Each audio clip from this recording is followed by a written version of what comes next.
Morning student, मैं धनवंती पालीवाल आज आपके सामने एक बार फिर से लेकर आई हूँ क्लास 8 का चैप्टर 8 जिसका नाम है महिलाएं जाति और सुधार। इसका पार्ट 1 अपन पढ़ चुके थे, जिसमें अपन ने जो समाज सुधारक थे उनके नाम जाने थे और जैसे राजा राम मोहन राय के बारे में पढ़ा था, स्वामी दयानंद सरस्वती के बारे में पढ़ा था और ईश्वरचंद्र विद्यासागर के बारे में अपन पढ़ रहे थे कि उन्होंने किस तरीके से महिलाओं के शिक्षा के लिए शिक्षा को महत्व देकर उन्होंने कदम बढ़ाए और कई जगह उन्होंने स्कूलों की स्थापना करवाई, विद्यालय खुलवाए, इससे कि शिक्षा के लिए बालिकाओं को प्रोत्साहित किया जा सके। ठीक है, तो आज हम उसके जस्ट आगे का पार्ट लेते हैं। जैसे ईश्वरचंद्र विद्यासागर जिन्होंने कलकत्ता में और मुंबई में स्कूलों की स्थापना करवाई थी, वहाँ पे उन्होंने महिला शिक्षा को इतना प्रोत्साहन दिया कि महिलाएं शिक्षा ग्रहण करने के लिए आगे आने लगी और बालिका शिक्षा का बहुत ही कह सकते हैं महत्व जाना गया। ठीक है, देखिए 19वीं सदी में हिंदू एवं मुस्लिम लड़कियां वो भी शिक्षित होने लगी। आप लोगों को पता होगा कि भारत में हिंदू और मुस्लिम लगभग सभी संप्रदाय हैं, लेकिन देखा जाता है कि मुसलमानों में जो पर्दा रहता है तो उससे महिलाओं को बाहर नहीं निकाला जाता। लेकिन हमारे कई ऐसे समाज सुधारक थे, उनके प्रयासों से विद्यालय खुलवाए गए और शिक्षा के महत्व को समझाया गया। तो जिसमें से एक थे ईश्वरचंद्र विद्यासागर, अभी अपन डिस्कस कर चुके हैं। तो उनके प्रयासों से 19वीं सदी में हिंदू और मुस्लिम जो लड़कियां वो शिक्षित होने लगी, यानी कि शिक्षा के लिए वो बाहर निकलने लगी। दूसरा, आर्य समाज ने पंजाब में विद्यालय खुलवाए और ज्योतिबा फुले जो भी एक समाज सुधारक थे, उन्होंने महाराष्ट्र में विद्यालय खुलवाए। अब देखिए, इन्होंने विद्यालय खुलवाए लेकिन कुछ कंडीशंस ऐसी रखी महिलाओं ने कि महिलाओं को घर से बाहर नहीं निकलने दिया जाता था। तो उन्होंने महिलाओं के लिए घर बैठे शिक्षा की व्यवस्था करवाई। जैसे अभी वर्तमान समय में जैसे आंगनवाड़ी का शब्द का उपयोग करते हैं अपन, तो उसी तरीके से उन्होंने एक जिसको अपन अनौपचारिक कह सकते हैं शिक्षा, यानी घर बैठे महिलाओं को शिक्षित करना, घर बैठे बालिकाओं को शिक्षित करना, इस तरीके से भी उन्होंने कदम उठाए। तो शिक्षा की व्यवस्था, विद्यालय खुलवाना, घर बैठे शिक्षित करना, शिक्षा के क्षेत्र में इतना जागरूक हो गया कि 1966 में 8 सितंबर को पहली बार साक्षरता दिवस मनाया गया। ठीक है, अब देखिए अपना नेक्स्ट पॉइंट होता है महिलाओं के बारे में, महिलाएं लिखने लगी। अब देखिए इतना विकास होने लगा शिक्षा क्षेत्र में महिलाओं को लेकर कि एक महिला शिक्षित हुई और उसने दूसरी महिलाओं के बारे में लिखना शुरू कर दिया। यानी कि महिलाओं ने इतनी उन्नति कर ली शिक्षा के क्षेत्र में या अपने आप को इतना इम्प्रूव कर लिया कि एक दूसरी महिला उस महिला के बारे में लिखने पर मजबूर हो गई, उसकी एबिलिटी को देखते हुए, है ना। तो देखिए सबसे पहला नाम आता है बेगम रुकैया सखावत हुसैन, यानी एक ऐसी महिला थी जिन्होंने एक प्रतिभाशाली थी और जिन्होंने सबसे पहले शिक्षित क्षेत्र में महिलाओं को प्रोत्साहित किया और कदम उठाए। तो बेगम रुकैया सखावत हुसैन 20वीं सदी की सबसे प्रभावशाली महिला। कुछ महिलाएं ऐसी होती हैं जिनको देखकर हम उनको अपने आप का आदर्श बना लेते हैं, उनको देखकर हम काफी कुछ सीखते हैं, उनके नक्शे कदम पर हम भी चलने की कोशिश करते हैं कि नहीं, हमें भी अपना नाम इसी तरीके से कमाना है, हमें भी इसी तरीके से पॉपुलर होना है, हमें भी अपने देश के लिए कुछ करना है ना।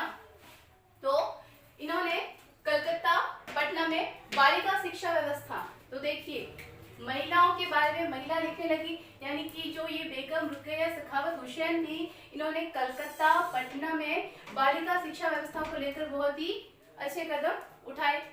नेक्स्ट इसका परिणाम क्या रहा, देखिए परिणाम 1880 के दशक में, यानी 1880 के दशक में महिलाएं, अब देखिए विद्यालय तो आती ही थी लेकिन उन्होंने विश्वविद्यालय भी जाना शुरू कर दिया, यानी कि कॉलेजेस, विश्वविद्यालय कॉलेजेस कह सकते हो, या भारत के बाहर शिक्षा अर्जित करने के लिए जाना उन्होंने ये भी शुरू कर दिया। देखिए जैसे फर्स्ट था बेगम रुकैया सखावत हुसैन, उसी तरीके से एक और महिला होती है जिसका नाम था ताराबाई शिंदे। इनकी क्या विशेषता है?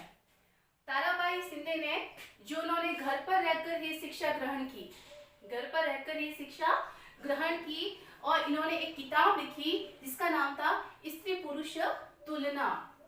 यानी घर के चार दीवारी के अंदर रहकर ही इन्होंने अपने आप को विकसित किया, खुद स्वयं शिक्षा ग्रहण की और आखिरकार उन्होंने एक अपनी पुस्तक भी लिखी जिसका नाम लिखा गया स्त्री पुरुष तुलना। इसमें उन्होंने महिला और पुरुष के बीच के भेदभाव को जो व्यंग्य किया जाता है कि तुम तो लड़की हो, पढ़कर क्या करोगी, इन सारी चीजों को, कुछ जो लड़कियों के प्रति जो रूढ़िवादी भावना होती है उसको इन्होंने इस पुस्तक के अंदर लिखा है कि किस तरीके से लड़कों को आगे बढ़ाया जाता है और लड़कियों को वहीं पीछे रहने के लिए छोड़ दिया जाता है, उनकी भी इच्छाओं, उनकी महत्वाकांक्षाओं को दबाया जाता है। तो ये सारा वर्णन उन्होंने अपनी पुस्तक में किया है। नेक्स्ट आती है रमाबाई। ये भी एक ऐसी महिला थी जिन्होंने शिक्षा के क्षेत्र में बहुत ही अपने महत्वपूर्ण प्रयास रखे हैं। ये इनके बारे में कहा जाता है संस्कृत की विद्वान पंडिता, यानी ये संस्कृत में एक विद्वान पंडिता के रूप में थी। इनको बहुत अच्छे से संस्कृत भाषा का ज्ञान था। महिलाओं पर किताब लिखी इन्होंने, किसने? रमाबाई ने। महिलाओं पर इन्होंने किताब लिखी और पुणे में विधवा गृह। अब देखिए सबसे मेन चीज विधवा गृह, बालिका शिक्षा हुई, बालिका शिक्षा में विकास हुआ, लेकिन इन्होंने एक मस्त चीज की शुरुआत की, कह सकते हो, जिसका नाम है विधवा गृह। यानी कि सती प्रथा पर तो रोक लग चुकी थी, अपन लास्ट क्लास में पढ़ चुके थे, लेकिन कुछ विधवाएं ऐसी थी, सती प्रथा पर रोक के बाद जो विधवा रह जाती थी तो उनके लिए रमाबाई ने विधवा गृह बनाए। यहाँ पर उन सभी विधवाओं को वहां पर लाया जाता था और उनको अपना स्वयं का विकास करने के लिए अवसर दिए जाते थे, या अपन एक शब्द में कह सकते हैं घरेलू उद्योग चलाना, या कुछ विधवा ऐसी थी जो बिल्कुल अनपढ़ थी, उनको शिक्षित करके वो स्वयं का व्यापार, स्वयं का व्यवसाय कर सकती थी। गृह उद्योग के लिए उनको प्रोत्साहित किया, किसने? रमाबाई ने। ठीक है ना। तो देखिए अभी तक अपन ने 3 महिलाओं के नाम पढ़े हैं, ध्यान रखिए। बेगम रुकैया सखावत हुसैन, दूसरी थी ताराबाई शिंदे और तीसरी थी रमाबाई। तो ऐसी महिलाओं में भी नाम आते हैं जिन्होंने समाज सुधार में अपनी भूमिका रखी है। नेक्स्ट देखिए, हाँ 1929 में, ये जो सन है आपको बहुत ही अच्छे से याद रखना होगा। देखिए इस दिन क्या हुआ था, 1929 में बाल विवाह के विरुद्ध कानून। आप लोग अच्छे से जानते होंगे बाल विवाह क्या होता है।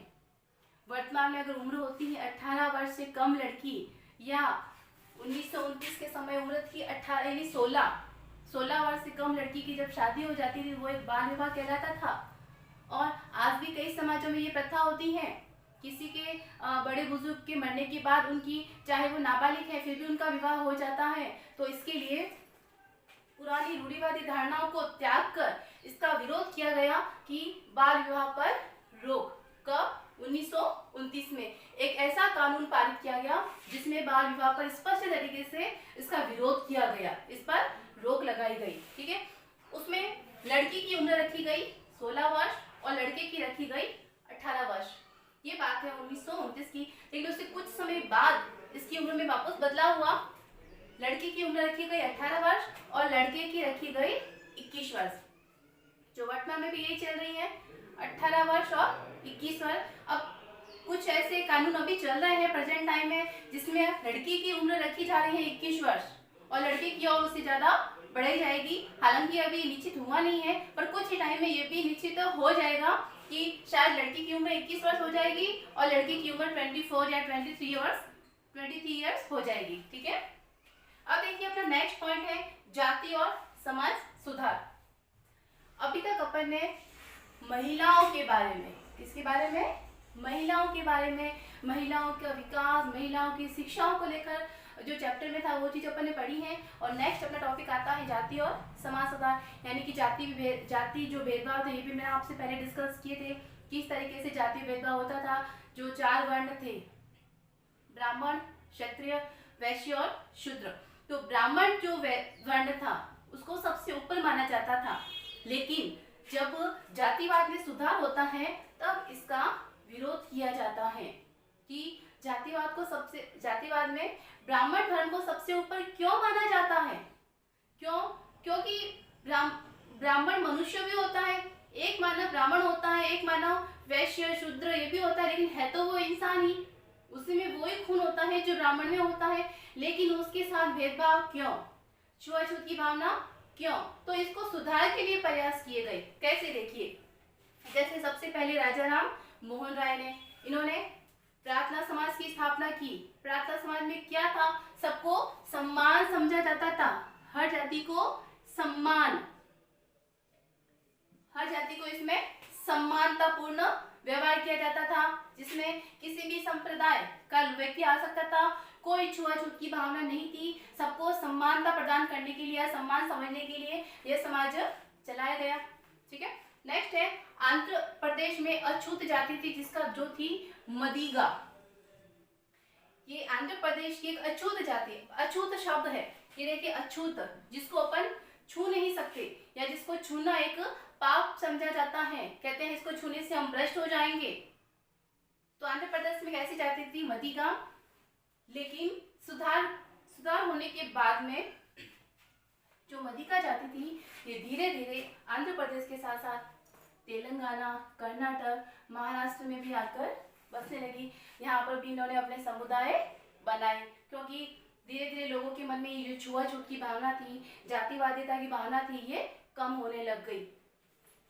अब देखिए, आपकी जानकारी के लिए मैं एक और बता दूं, जो हमारे डॉक्टर भीमराव अंबेडकर थे, जिनको कहते हैं संविधान सभा की प्रारूप समिति के अध्यक्ष, है ना, बाबूसा के नाम से जिसको अपन जानते हैं, तो डॉक्टर भीमराव अंबेडकर ये भी एक महार समुदाय, ये भी एक कह सकते हो अछूत समुदाय में आता था, अछूत समुदाय में, तो जिसका नाम था महार समुदाय के थे डॉक्टर भीमराव अंबेडकर। लेकिन अगर यही सोच रही होती, लोगों की छुआछूत की भावना नहीं होती, तो क्या डॉक्टर भीमराव अंबेडकर आज इतने प्रसिद्ध हो जाते थे?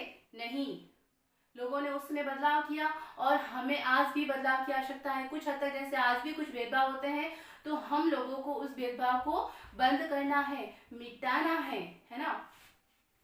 तो ये हमारा टॉपिक जाति और समाज सुधार। अब नेक्स्ट अपना इसी में टॉपिक आता है समानता और न्याय की मांग।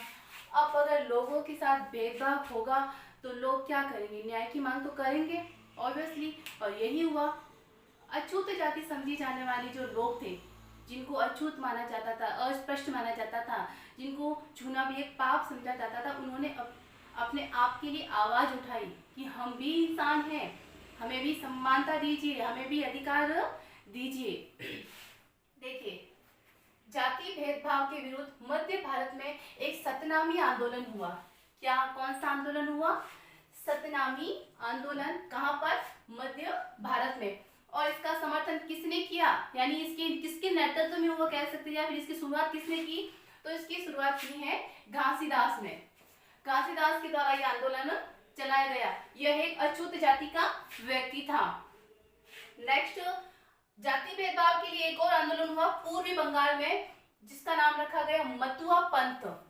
एक मतुआ पंथ चलाया गया अछूतता को दूर करने के लिए, अस्पृश्यता को दूर करने के लिए, यानी छुआछूत की जो भी भावना थी इसका विरोध करने के लिए एक मतुआ पंथ चलाया गया हरिदास ठाकुर के द्वारा। इस पंथ में सभी लोगों को सम्मान समझा गया, सभी लोगों को समानता का अधिकार दिया गया। और ब्राह्मणवादी ग्रंथों पर सवाल। अब देखिए, ब्राह्मणवादी ग्रंथों पर सवाल, मैंने जस्ट अभी कुछ समय पहले आपको बताया था कि 4 प्रकार के वर्ण, ब्राह्मण, क्षत्रिय, वैश्य और शूद्र। ब्राह्मण धर्म को सबसे उत्तम माना जाता था, और जो मातुआ पंथ था इसमें इसी का ही विरोध किया गया कि जो ब्राह्मण है वो सर्वश्रेष्ठ क्यों है, शूद्र है जो सबसे निम्न क्यों है। तो इसके ऊपर ये सवाल उठे ब्राह्मणवादी ग्रंथों में। नेक्स्ट अपना टॉपिक आता है गुलामगिरी। अब देखिए, गुलामगिरी, इसके नाम से ही आप लोगों को इसका अर्थ समझ में आ जाना चाहिए, यानी कि गुलाम, एक तो हमें गुलाम बनाना और हमारे ऊपर ही अधिकार करना, हमारे ही स्थान पर आकर हम ही पर अधिकार करना, क्या कहलाता है? गुलामगिरी। ठीक है, इसके नेता थे ज्योतिराव फूले। आप इसको लिख देना, जो बच्चे वीडियो देख रहे हैं साथ ही साथ में लिखते भी जाए, ताकि जो चीज़ में समझा है वो आपको अच्छे से समझ में आ जाए, और बाई चांस कभी आप भूल जाओ तो लिखी हुई चीज़ को देखकर आपको सारी बातें वापस याद आ जाएगी। तो गुलामगिरी, इसके नेता थे ज्योतिराव फुले, जिनका जन्म 1827 में हुआ था। ठीक है, गुलामगिरी में क्या हुआ आप देखिए। गुलामगिरी में ज्योतिराव फुले ने या इनके जो समर्थक थे उन्होंने क्या कहा है कि जो ब्राह्मण लोग हैं, यानी जो आर्य जाति के जो ब्राह्मण लोग हैं, जिनकी आर्य जाति थी वो विदेशी है, वो विदेशी है आर्य जाति, ये उप महाद्वीपों के बाहर से आई है, ये हमारे महाद्वीप की नहीं है, ये बाहर से आई है। और आर्यों से पहले हमारा जो युग था वो स्वर्ण युग था, कि जब तक आर्य हमारे देश में नहीं आए थे उससे पहले हमारा जो युग है वो स्वर्णिम युग था, यानी हर तरह के सुख समृद्धि, कोई भेदभाव नहीं, हर तरीके से वो अच्छा था। तो आर्यों को उन्होंने एक विदेश से आया हुआ बताया है, इसका विरोध किया है, क्योंकि आर्य भारत में आए और आकर उन्होंने अपना अधिकार कर लिया और यहाँ के जो स्थानीय लोग थे उनको अपना गुलाम बना दिया, इसीलिए इसका नाम क्या रखा गया, गुलामगिरी। इसके लिए देखिए एक सत्य शोधन समाज का संगठन बना, किसने बनाया, ज्योतिराव फुले ने ना। ज्योतिराव फुले ने एक सत्य शोधक समाज नामक संगठन किया और इन्होंने एक पुस्तक लिखी जिसका नाम भी इन्होंने क्या रखा, गुलामगिरी, ध्यान रखना। तो ज्योतिराव फुले की पुस्तक कौन सी थी, गुलामगिरी, जिसमें क्या लिखा है इन्होंने, जिसमें लिखा है कि जो आर्य हैं वो विदेशी हैं, वो उपमहाद्वीप के बाहर से आए हैं, वो हमारे महाद्वीप के नहीं हैं, और उन्होंने बाहर से आकर हमारे ऊपर रौब लगाना कह सकते हो, या हमारे ऊपर अपना अनुबंध लगाना शुरू कर दिया।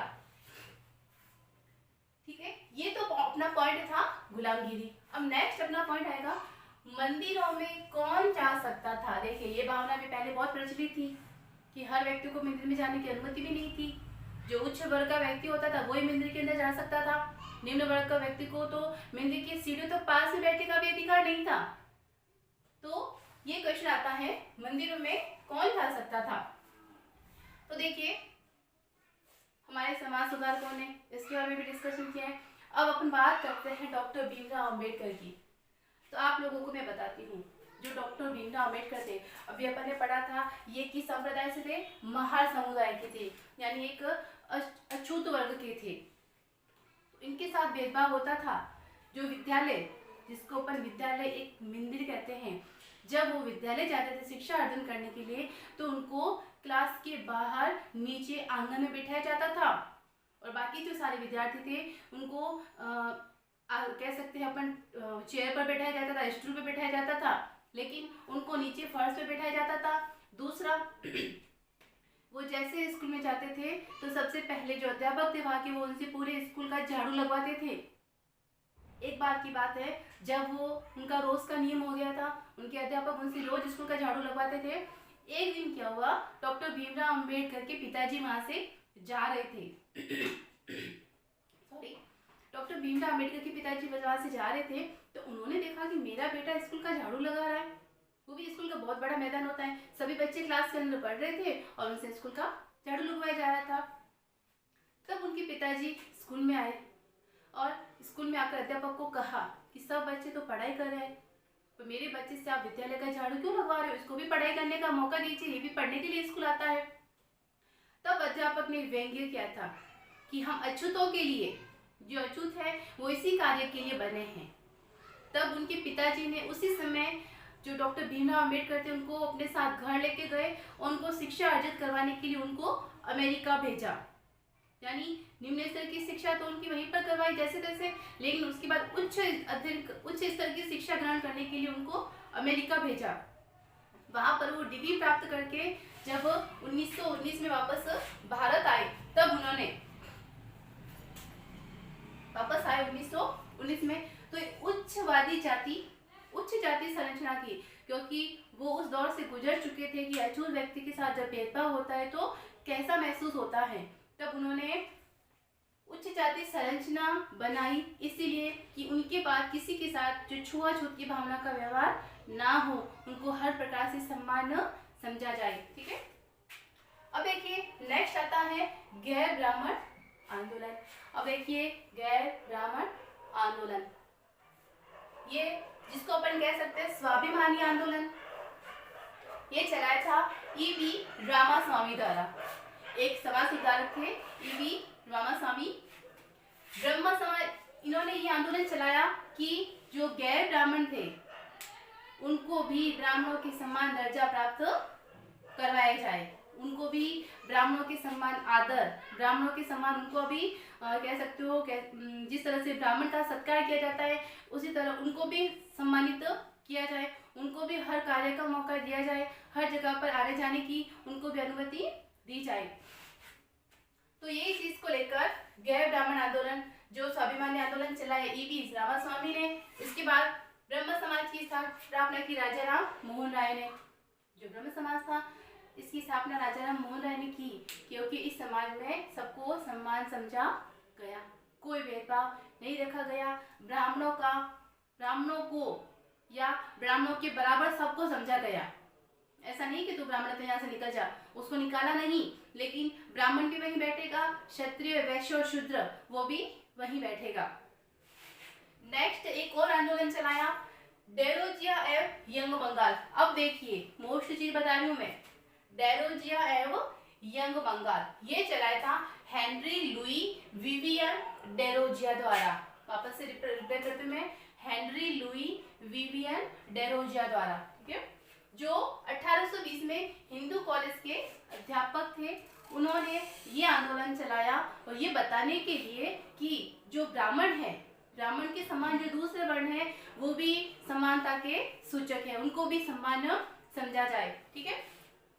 इसके अलावा रामकृष्ण मिशन ये भी एक ऐसी व्यवस्था थी जिसमें सभी लोगों को एक कोई भेदभाव ना किए, बिना भेदभाव किए उनके साथ सम्मानजनक व्यवहार करना, भेदभाव को पूरी तरीके से मिटाने के लिए स्वामी दयानंद सरस्वती ने रामकृष्ण मिशन की स्थापना की थी। और उन्होंने जो इसका नाम है रामकृष्ण मिशन, अपने जो गुरु थे, गुरु के नाम पर उन्होंने इसका नाम रामकृष्ण मिशन रखा था, ठीक है।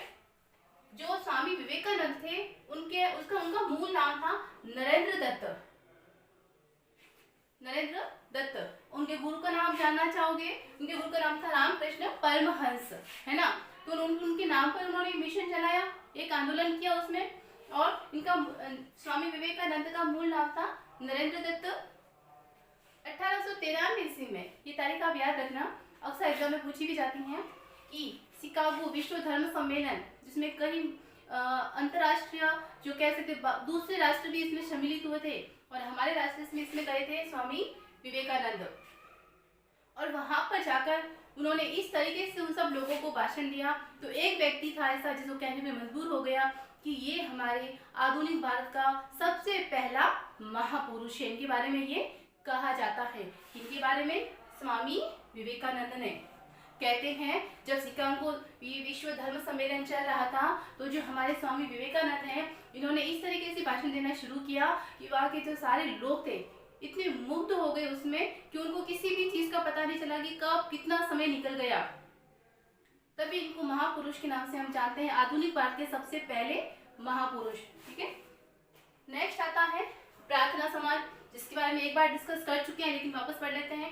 प्रार्थना समाज की स्थापना किसने की थी, आप सबको पता ही है, राजा राम मोहन राय ने 1867 में मुंबई में। और इन्होंने इसमें विवाह पर प्रतिबंध भी, विधवा विवाह पर जोर दिया था, विधवा विवाह पर जोर दिया था, प्रतिबंध नहीं कह सकते अपन, विधवा विवाह पर जोर दिया था कि जो कोई भी अगर लड़की है ना समझी की उम्र में या 18-20 की उम्र विधवा हो जाती हैं तो वो वापस विवाह कर सकती हैं। और इसका है दूसरा आता है, इसकी नेक्स्ट आता है वैद्य समाज, जो ब्रह्म समाज से प्रभावित हुई। एक और समाज की स्थापना की गई, वैद्य समाज की स्थापना 1864 ईस्वी में मद्रास में की गई। ये जो समाज था ये ब्रह्म समाज से ज्यादा प्रभावित था। नेक्स्ट अलीगढ़ आंदोलन, ये आंदोलन चलाया गया 1875 ईस्वी में सर सैयद अहमद खां के नेतृत्व में। किसके नेतृत्व में? सर सैयद अहमद खां के नेतृत्व में, ठीक है। और सबसे लास्ट है सिंह सभा आंदोलन, जो 1879 में अमृतसर लाहौर में चलाया गया। ये जो सारे आंदोलन थे ये इस वजह से हुए क्योंकि जो छुआछूत, जातिवाद, अस्पृश्यता की भावना थी, उन सबको उसका विरोध करने के लिए और सबको सम्मान समझने के लिए। ठीक है, आप इसका स्क्रीनशॉट ले लीजिए और साथ ही ये जो वर्क है ये आप अपनी नोटबुक में नोट कर लीजिए। इसी के साथ ही धन्यवाद।